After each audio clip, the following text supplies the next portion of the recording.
HDFC zero balance account opening. दोस्तों, आप अपना सेविंग अकाउंट HDFC में ऑनलाइन अप्लाई करके कैसे खुलवा सकते हो, वो भी वैसा सेविंग अकाउंट जिसमें कि अकाउंट खोलते समय आपको 0 रुपये पे करने हो, यानी कि पैसे नहीं देने हो। इसीलिए इस अकाउंट को जीरो बैलेंस अकाउंट ओपनिंग कहा जाता है। दोस्तों, आपको पता होगा अगर आप ऑफलाइन HDFC बैंक में अपना सेविंग अकाउंट खुलवाते हैं तो वहाँ पे आपको 10,000 का या फिर 15,000 रुपये का एक चेक देना होता है, लेकिन ऑनलाइन में ऐसा नहीं है। ऑनलाइन दोस्तों अकाउंट खुलवाते समय आपको पैसे नहीं पे करने पड़ते हैं।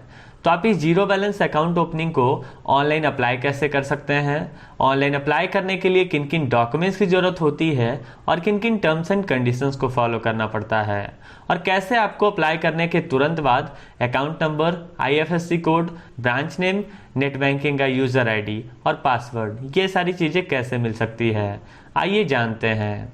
सबसे पहले हम लोग जान लेते हैं कि HDFC में हम लोग ऑनलाइन अप्लाई कैसे कर सकते हैं सेविंग अकाउंट को खुलवाने के लिए। दोस्तों, उसके लिए सबसे पहले आपको इस वीडियो के डिस्क्रिप्शन में जाना है। वहाँ पे आपको एक लिंक मिलेगा, आपको उस पर क्लिक करना है।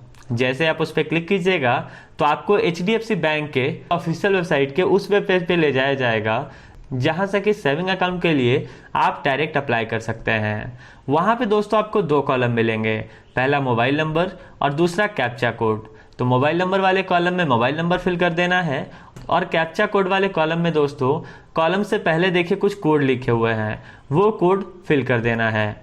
उसके नीचे दोस्तों 4 लाइन में कुछ टर्म्स एंड कंडीशंस लिखे हुए हैं, उसे आपको पढ़ लेना है और इससे पहले जो एक छोटा सा बॉक्स है उसमें आपको टिक कर देना है और फिर प्रोसीड कर देना है। प्रोसीड करते ही यहाँ पे जो मोबाइल नंबर आप फिल किए हैं उस मोबाइल नंबर पे एक OTP जाता है, तो उस OTP को दोस्तों यहाँ पे पॉपअप वाले कॉलम में फिल करना है और फिर प्रोसीड कर देना है।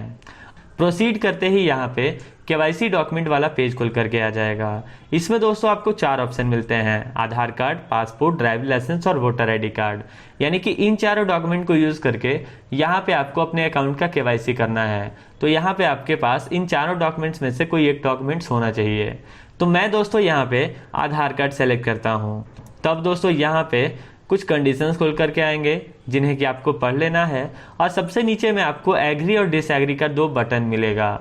फिर आपको एग्री पे क्लिक कर देना है। क्लिक करते ही फिर से आपको वही पेज पे ले जाया जाएगा और नीचे एक और कॉलम खुल करके आ जाएगा, डॉक्यूमेंट नंबर। तो जो भी डॉक्यूमेंट आप ऊपर में सेलेक्ट किए हैं उसका नंबर आपको डॉक्यूमेंट नंबर वाले कॉलम में फिल करना है और प्रोसीड कर देना है।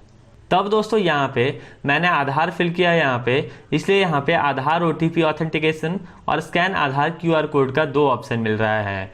यहाँ पे दोस्तों ये KYC करने का प्रोसेस है।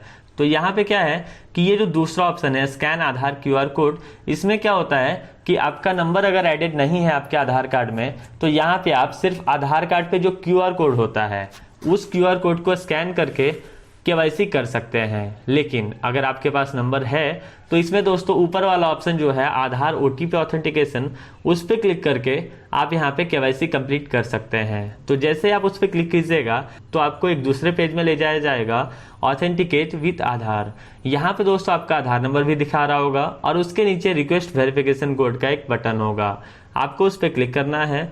तब आपके आधार कार्ड में जो रजिस्टर्ड मोबाइल नंबर है उस नंबर पे एक OTP जाएगा, उस OTP को यहाँ पे आधार OTP वाले कॉलम में फिल करना है और फिर नीचे दोस्तों देखिए लिखा हुआ है I confirm that I do not have any other account open basis Aadhaar OTP based KYC, और उसके पहले एक बॉक्स है, उस बॉक्स में आपको टिक कर देना है और उसके बाद प्रोसीड करना है। प्रोसीड पे क्लिक करते ही यहाँ पे फिर से आ जाएगा सेलेक्ट अकाउंट टाइप का पेज, जिसमें कि 3 तरह के अकाउंट दिखा रहे होंगे। दोस्तों हर एक बैंक में 3 तरह का अकाउंट खुलता है। पहला सेविंग अकाउंट जो कि नॉर्मल लोग खोलते हैं पैसे सेव करने के लिए। दूसरा कॉर्पोरेट सैलरी अकाउंट, तो जिनको भी सैलरी मिलता है वो सैलरी अकाउंट खोलते हैं। और तीसरा करेंट अकाउंट फॉर इंडिविजुअल, जो लोग भी बिजनेस करते हैं उनके लिए होता है ये करेंट अकाउंट। तो आपको तो सेविंग अकाउंट खोलना होगा या फिर आपको जो भी अकाउंट खोलना है आप यहाँ पे सेलेक्ट कीजिए। मुझे सेविंग अकाउंट खोलना है तो मैं सेविंग अकाउंट सेलेक्ट करूँगा, फिर कंटिन्यू करूँगा। तब सेविंग अकाउंट के भी कुछ टाइप्स होते हैं, देखिए यहाँ पे बताया हुआ है regular saving account, saving max account, senior citizen, women saving account, DG save youth account. तो इनमें से दोस्तों आप जिस अकाउंट को भी खोलना चाहते हो आप उसे सेलेक्ट कर लीजिए। यहाँ पे दोस्तों जैसे कि है सीनियर सिटीजन अकाउंट, तो जो लोग सीनियर सिटीजन में आ चुके हैं वो अगर इस अकाउंट को खोलते हैं तो उन्हें कुछ एक्स्ट्रा फैसिलिटीज दी जाती है सीनियर सिटीजन के हिसाब से। वहीं वोमेन सेविंग अकाउंट में वोमेन को कुछ एक्स्ट्रा फैसिलिटीज दी जाती है। तो आप अपने हिसाब से आप जो भी अकाउंट खोलना चाहते हैं आप उसे सेलेक्ट कीजिए और फिर कंटिन्यू पे क्लिक कर दीजिए। तब दोस्तों यहाँ पे ब्रांच सेलेक्ट करने का आएगा, किस ब्रांच में आप अकाउंट खुलवाना चाहते हैं। तो सबसे पहले स्टेट का कॉलम है जिसमें कि आपका स्टेट सेलेक्ट होगा। दूसरा है सिटी का कॉलम जिसमें कि आपका सिटी सेलेक्ट होगा आपके आधार कार्ड के हिसाब से। और तीसरा है ब्रांच नेम। तो आपको ब्रांच नेम में दोस्तों अगर आपके शहर में 3-4 ब्रांच है तो उसके हिसाब से यहाँ पे सेलेक्ट करना है। अगर सिर्फ एक ही ब्रांच है तो आप नॉर्मली ब्रांच का नाम फिल करो और फिर कंटिन्यू पे क्लिक कीजिए। तब दोस्तों यहाँ पे एक पॉपअप खुल करके आएगा इंपॉर्टेंट इन्फॉर्मेशन के नाम से। उसमें दोस्तों बताया हुआ रहेगा कि आपको कितने पैसे मेंटेन करने हैं इस सेविंग अकाउंट में। तो आपको उसे पढ़ लेने हैं और फिर ओके पे क्लिक कर देना है। तब यहाँ पे पर्सनल डिटेल फिल करने का पेज आएगा जिसमें कि सबसे पहले आपको अपना एक प्रोफाइल पिक्चर अपलोड करना है, जिसमें कि दोस्तों देखिए यहाँ पे जो कैमरा का बटन है आपको उस पर क्लिक करना है और फोटो सेलेक्ट कर लेने हैं। सेलेक्ट करने के बाद अपलोड पे क्लिक करना है, तब फोटो अपलोड हो जाएगा। फिर है सेकेंड कॉलम प्रीफिक्स का, आप अपने नाम के आगे क्या लगाते हो वो आपको प्रीफिक्स वाले कॉलम में सेलेक्ट करना है। फिर है नेम, तो नेम वाले कॉलम में आप अपना पूरा नाम फिल कर दीजिए। फिर है ईमेल आईडी का कॉलम जिसमें कि आपको अपना ईमेल आईडी फिल करना है। और उसके बाद है डेट ऑफ बर्थ जो कि आपके आधार कार्ड के हिसाब से पहले से ही सेलेक्टेड होगा। फिर है मैरिटल स्टेटस, आपका विवाह हुआ है या फिर नहीं हुआ है, उसके बेसिस पे आप मैरिटल स्टेटस सेलेक्ट कीजिए। अगर हो चुका है तो मैरिड, नहीं हुआ है तो अनमैरिड। अगर आपका तलाक हो गया है या फिर आपके विवाह में कोई अड़चन आ रही है तब आपको यहाँ पे अदर सेलेक्ट कर लेना है। फिर है फादर्स नेम जिसमें कि आपको अपने पिताजी का पूरा नाम फिल करना है। फिर है मदर्स मैडम नेम यानी कि आपको अपनी माताजी का शादी से पहले जो नाम था वो फिल करना है। उसके नीचे है नेशनलिटी जिसमें कि पहले से इंडियन सेलेक्टेड होगा। और उसके नीचे है 3 ऑप्शन जिसे कि आपको ऑन ही रहने देना है। और फिर सबसे लास्ट है दोस्तों पैन कार्ड का कॉलम। तो पैन कार्ड वाले कॉलम में आपको अपना पैन कार्ड नंबर फिल करना है। और उसके नीचे है अपलोड पैन कार्ड और ब्रैकेट में ऑप्शनल लिखा हुआ है, यानी कि आप यहाँ पे पैन कार्ड का फोटो अपलोड भी कर सकते हैं। अगर आप छोड़ना चाहते हैं तो आप छोड़ भी सकते हैं। तो इस तरह से दोस्तों आपको सारा कॉलम फिल कर देना है और फिर प्रोसीड पे क्लिक कर देना है। तब आपके सामने एक और पेज खुल करके आएगा जिसमें कि सबसे पहला ऑप्शन होगा रेसिडेंस टाइप, यानी कि आप जहाँ रहते हो वो आपका है, किराए पे रहते हो या फिर कुछ और है। तो जो भी है दोस्तों यहाँ पे आप उसके हिसाब से उसके सामने सेलेक्ट का ऑप्शन है उस पर क्लिक करके सेलेक्ट कर लीजिए। फिर है रेसिडेंसी स्टेटस जिसमें कि पर्सन ऑफ इंडिया ओरिजिन और रेसिडेंस 2 ऑप्शन होते हैं।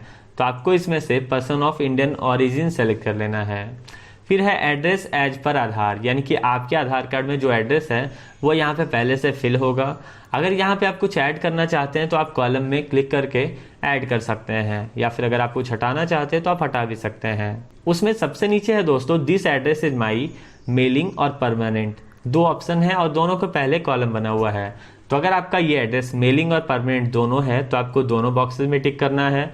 अगर केवल मेलिंग है तो आपको केवल मेलिंग, या अगर केवल परमानेंट है तो परमानेंट में सेलेक्ट करना है।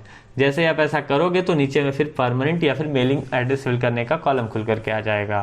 तो इतना करने के बाद फिर से आपको कंटिन्यू पे क्लिक करना है। तब यहाँ पे एम्प्लॉयमेंट और इनकम डिटेल पूछेगा जिसमें कि सबसे पहला है ऑक्यूपेशन टाइप, यानी कि आप करते क्या हैं। तो ऑक्यूपेशन टाइप के सामने जो सेलेक्ट का ऑप्शन है उस पर क्लिक करके आप अपना ऑक्यूपेशन सेलेक्ट कर लीजिए। दूसरा है सोर्स ऑफ फंड, यानी कि आपके पैसे कहाँ से आते हैं। जैसे कि अगर आप ऑक्यूपेशन में स्टूडेंट सेलेक्ट करते हैं तो यहाँ पे दोस्तों सोर्स ऑफ फंड में आपको फैमिली का ऑप्शन सेलेक्ट करना होगा, या फिर अगर फैमिली नहीं है तो आपको अदर सेलेक्ट करना होगा। जैसे आप अदर सेलेक्ट करेंगे तो उसके नीचे सोर्स ऑफ फंड का एक और कॉलम आ जाएगा। लेकिन दोस्तों यहाँ पे सोर्स ऑफ फंड के नीचे ग्रॉस एनुअल इनकम का एक कॉलम है जिसमें कि आपको अपना वार्षिक आय, यानी कि 1 साल में आप जितने पैसे भी कमाते हो वो आपको फिल करना है। और सोर्स ऑफ फंड में अगर आप ऊपर स्टूडेंट सेलेक्ट किए हैं तो फैमिली से फिल कर दीजिए, या फिर आपका जो भी सोर्स ऑफ फंड है वो फिल कर दीजिए। फिर कंटिन्यू पे क्लिक कर दीजिए। तब दोस्तों यहाँ पे 2 ऑप्शन आएंगे, Aadhaar to be accepted as only ID proof और दूसरा ऑप्शन है ID proof and address proof, यानी कि आपने जो आधार कार्ड दिया है उसे केवल यहाँ पे आईडी प्रूफ के तहत लिया जाए या फिर आईडी प्रूफ और एड्रेस प्रूफ दोनों डॉक्यूमेंट के तौर पे लिया जाए। तो आप यहाँ पे आईडी प्रूफ और एड्रेस प्रूफ दोनों वाला ऑप्शन सेलेक्ट कर लीजिए और फिर प्रोसीड पे क्लिक कर दीजिए। तब यहाँ पे फिर से नॉमिनी डिटेल फिल करने का ऑप्शन आएगा, जिसमें कि आपको अपने नॉमिनी का डिटेल फिल करना है। सबसे पहले कॉलम में नॉमिनी का नाम, दूसरे कॉलम में नॉमिनी और अकाउंट होल्डर का जो रिलेशन है वो रिलेशन फिल करना है, तीसरे कॉलम में नॉमिनी का डेट ऑफ बर्थ, और उसके नीचे दोस्तों नॉमिनी एड्रेस है, यानी कि नॉमिनी का जो एड्रेस है वो अगर आपके एड्रेस से अलग है तब तो कॉलम में आपको उनका एड्रेस फिल करना है। और उसके नीचे दोस्तों देखिए एक और ऑप्शन है, please tick if same as primary application mailing address, यानी कि यहाँ पे जिनके नाम से अकाउंट खुल रहा है उनका एड्रेस और इनका एड्रेस अगर दोनों का सेम एड्रेस है तब यहाँ पे उसके पहले जो छोटा सा बॉक्स है आपको उसमें टिक कर देना है। तब यहाँ पे वो एड्रेस ऑटोमेटिक इन कॉलम्स में फिल हो जाएगा और उसके बाद आपको कंटिन्यू कर देना है। फिर से दोस्तों यहाँ पे कंट्री ऑफ टैक्स रेसिडेंस और कंट्री ऑफ बर्थ ये दोनों आएगा, जिसमें कि पहले से इंडिया फिल होगा। उसके नीचे स्टेट ऑफ बर्थ, यानी कि किस राज्य में आपका जन्म हुआ है वो फिल करना है। उसके बाद है सिटी ऑफ बर्थ, यानी कि किस शहर में आपका जन्म हुआ है वो फिल कर दीजिए। और उसके बाद दोस्तों नॉर्मली सबमिट पे क्लिक कर दीजिए। तब यहाँ पे दोस्तों आपका अकाउंट खुल जाएगा और आपको यहाँ पे अकाउंट नंबर, कस्टमर आईडी और आईएफएससी कोड ये तीनों चीज़ें सामने में दिखा रही होगी। तो कस्टमर आईडी को ही दोस्तों यूज़ करके आप नेट बैंकिंग में लॉगिन हो सकते हैं।